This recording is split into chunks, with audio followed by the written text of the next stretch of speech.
All right, I went 4-2 in my 6 personal plays on my website yesterday. And the only way to access every one of my personal plays is to become a board member on that site. The board member package gives you access to every single play, every single package, every single day for the next 30 days. The math works out to be just $1.66 a day if you sign up here today. And at an average of 4 to 6 personal plays per day, you're looking at roughly just 33 cents a pick, give or take, over the course of that 30 days. I'm also perfect 5-0 in my last 5 college basketball tier package plays on that site as well. And the good news is, guys, I have another college basketball tier package play going off here this evening. I currently have over 505 members who are signed up and active on that site right now. And you may be wondering what the difference is between what I do on that site and what I do here on YouTube. Well, what I do here on YouTube is I'll handicap the entire slate of games in any given sport, side and total. And what I do on patreon.com/rockpage is I actually share with you which one of these free picks on this video that I have my personal action on. And with that, guys, let's go ahead and dive into some free content. We're going to take a look at Mississippi State at Georgia, 6:30 Eastern start time. Mississippi State's -3, totals 128.5. And even though this is a real short number, you still got to consider the fact that Mississippi State doesn't cover well. They failed to cover in 8 out of their last 10. And they're one of the lower scoring teams in the SEC. These guys average just 69 points a game. And they're also shooting just 30% from three-land. They're facing a Georgia team on the other side who won 7 out of their last 9. And they're real tough to score against. These guys allow only 65 points a game. They're also in the top 20 in guarding the three-pointer. They're actually limiting their competition to just 28% shooting from beyond the arc. Now, offensively, Terry Roberts scores over 15.5 points a game. He's the team leader in that category. Meanwhile, Kario Okendo averages 14 points per contest himself. Now, when it comes to the total, Georgia saw unders against the likes of Chattanooga, Florida A&M, and Hampton. Meanwhile, 5 out of Mississippi State's last 7 stayed under the total themselves. I'm going to lean toward Georgia +3, under 128.5. Next contest, it is going to be Alabama taking on Arkansas, 7 o'clock Eastern tip-off. Arkansas is the 1.5-point favorite, totals 153. The Razorbacks got the W in 8 out of their last 10. And they're doing a nice job getting on the scoreboard.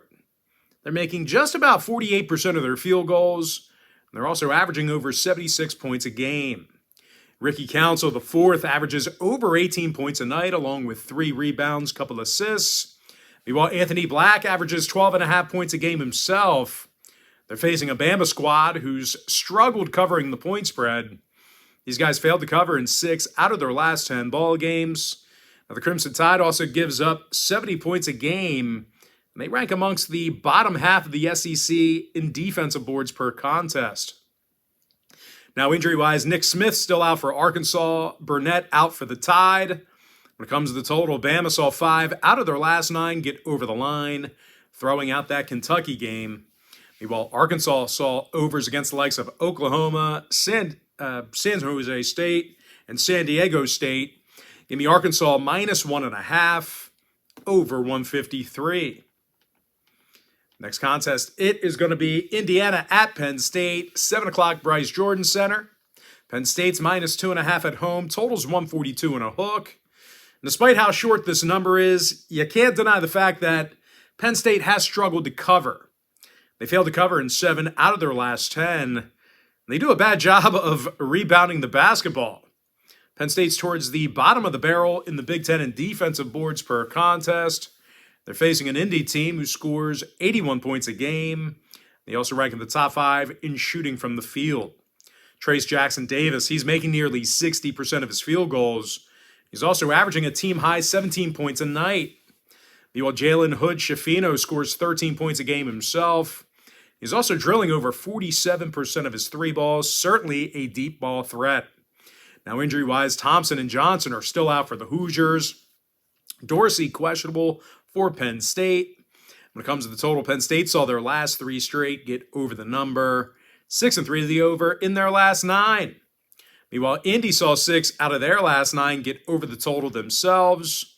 I'm going to lean toward Indiana plus 2.5, over 142 and a hook. Next game, it is going to be Pitt taking on Duke, 7 o'clock Eastern start time. Duke's -9, totals 141. And even though Duke's at home here, they've struggled covering the point spread this season. They failed to cover in 6 out of their last 9, and they've been little threat shooting it from three land. The Blue Devils are making just 32% of their three-pointers. They're also facing a red-hot Pitt team who won 8 out of their last 10. They covered the point spread in 90% of those contests. When it comes to defensive play, the Panthers are limiting their competition to just 30% shooting from three land themselves. Now, offensively, Blake Hinson, he averages over 16.5 points a game, along with 6 rebounds. Meanwhile, Jamarius Burton scores over 16.5 points a night himself. Now, as a team, Pitt's scoring over 75 points per contest. When it comes to the injury report, Hughley, Stevenson, and Johnson are out for Pitt. Meanwhile, Jeremy Roach, he is doubtful for Duke. And when it comes to the total, Duke saw unders in 3 out of their last 6. Meanwhile, Pitt saw unders against the likes of North Florida and NC State. Lean toward the Pitt Panthers plus 9, under 141. Next ball game, it is going to be Virginia Tech taking on Syracuse, and that'll be a 7 o'clock Eastern start time. Virginia Tech is -2, totals 140.5. And even though the Hokies are favored on the road here, they've played some pretty bad basketball over the course of the past couple of weeks. They haven't won a game since December 17th, and they really haven't been great at grabbing defensive boards. Now, they're facing a Syracuse team, and I guess it's not on our big screen behind me, but anyway, they're facing a Syracuse team who won 7 out of their last 9, and they're averaging 75 points a game. Now, Joe Girard scores over 16.5 points per contest, and he's shooting nearly 90% from the stripe. Meanwhile, 6'11" Jesse Edwards grabs 10.9 boards a night. He's actually 7th in the country in that category. Now, total-wise, Syracuse saw their last 4 straight get over the number, 7-1 to the over in their last 8. Meanwhile, Virginia Tech saw overs against the likes of Wake Forest, Boston College, and Oklahoma State. I'm going to lean towards Syracuse plus 2, over 140.5. Next matchup, it is going to be Creighton taking on Xavier, 7 o'clock Eastern start time. Xavier's -2.5, totals 152.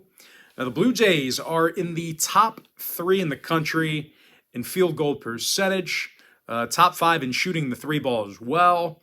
And, of course, no real surprise, the Musketeers, they're 84 points a game, ranks in the top 10 in the nation in points per contest. Point taken, these guys can score. They can shoot and score a lot of points. That's what I'm trying to say. Sully Boom, he scores over 17 points a night. He drains 47% of his 3 balls. Meanwhile, Jack Nunge and Colby Jones, they both score over 14 points a game respectively, and they're both making well over 41% of their three-pointers individually as well. They're facing a Creighton squad who lost 7 out of their last 10, and they've certainly had a tough time covering the point spread during that span. Creighton failed to cover against the likes of UConn, DePaul, and Marquette during that stretch. When it comes to the total, the Blue Jays saw overs against the likes of Arizona State and BYU. Meanwhile, Xavier's gone 80% to the over in their last 10. I'm going to lean towards Xavier, -2.5, over 152.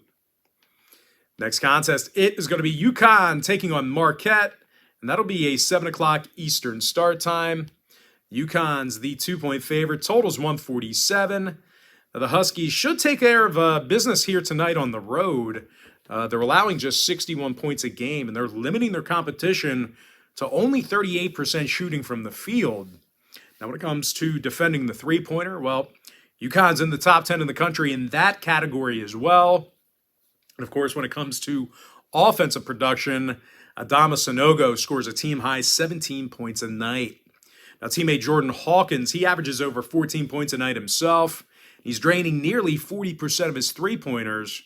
They're facing a Marquette squad who allows 71 points a game themselves, and they have a tough time grabbing defensive rebounds. As a matter of fact, the Golden Eagles are toward the bottom of the Big East in both offensive and defensive rebounding per game. Now, injury-wise, Ellis is still out for Marquette. Johnson's still out for the Huskies. When it comes to the total, UConn saw 5 out of their last 9 get over the line. Meanwhile, Marquette went 70% to the over in their last 10. I'm going to lean toward UConn -2 over 147. Next matchup, it is going to be Baylor taking on West Virginia, 7 o'clock Eastern start time. West Virginia is the 1-point favorite at home. Total's 147.5. And even though the Mountaineers have hit a bit of a rough patch here, they're still dynamic on the offensive end of the court. They're scoring nearly 79 points a night, and they do a solid job shooting the basketball. Eric Stevenson makes 41% of his three-pointers. He also leads the team in scoring. Meanwhile, Emmett Matthews Jr. makes 41% of his shots from beyond the arc, 13 points a game for the forward. Now they're facing a Baylor team who's on a bit of a skid themselves. The Bears dropped their last 3 straight, and they allowed over 87 points a game on average during that span. When it comes to defensive play, the Bears have one of the higher defensive field goal percentages in the Big 12. Now, total-wise, Baylor saw overs in their last 3 straight. Meanwhile, West Virginia went 60% to the over in their last 10. I'm going to lean toward the Mountaineers -1 over 147.5. Next contest, it is going to be Rutgers taking on Northwestern, and that'll be a 9 o'clock Eastern tip-off. Rutgers is -1.5 on the road, totals 125. Now, I do think Rutgers can get the job done here on the road. Cliff Amorie averages just about double-digit rebounds a game. He's currently leading the Scarlet Knights in scoring. Meanwhile, Cam Spencer scores over a dozen points a game himself. And he's drilling 44% of his attempts from downtown. But the big strength of this Rutgers program is their defensive play. These guys allow only 56 points a game, and they rank in the top 10 in guarding the field goal. They're actually limiting their competition to just 37% shooting from the field. Now, they're facing a Northwestern team who's one of the worst field goal shooting teams in the country themselves. The Wildcats make only 38% of their shots from the field. And no real surprise here, guys, Northwestern's averaging only 68 points a game offensively. Now, total-wise, Northwestern saw 5 out of their last 7 stay under the number. Meanwhile, Rutgers went 60% to the under in their last 10. I'm going to lean toward Rutgers -1.5, under 125. Next matchup, it is going to be Missouri taking on Texas A&M, 8:30 Eastern start time. Not sure why we went backwards there, but anyway, Texas A&M is -4, totals 151. Now, I do think A&M can play good enough defense to get the job done at home here. They allow only 67 points a game as it is. And they're also one of the best in the SEC in defensive rebounding. Tyrese Radford grabs nearly 6 boards a game, and he also ranks second on the team in scoring. Speaking of points, Wade Taylor averages over 15 points a night along with 3 assists. They're facing a high-powered Missouri team who somehow failed to cover recently against the likes of Vanderbilt, Kansas, and Southeast Missouri State. And even though the Tigers score 1 million points, they also give up a ton of points on defense. These guys allow over 75 points a game. They're one of the worst rebounding teams in the SEC. Now, injury-wise, Mosley is questionable for the Tigers. Meanwhile, for A&M on the other side, Henderson and Obaseki are still out as well. Now, total-wise, I do actually think the Aggies can frustrate these guys and keep the total under, maybe slow down the pace a little bit. A&M saw 5 out of their last 7 stay under the line.